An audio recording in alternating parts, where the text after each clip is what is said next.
the complement of C is going to be 2, 3, 4, 6, 8, and 10. Number 8 is the complement of A. So it's a two-step problem. So we want to look at the inside first and find the complement of A, which we already did on number 5. So that's going to be 1, 3, 5, 7, 8, 9, and 10. So that would be the inside.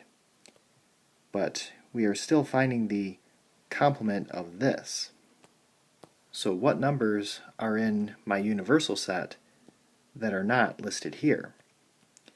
And that would be 2, 4, and 6, which is just A. So you could also put A.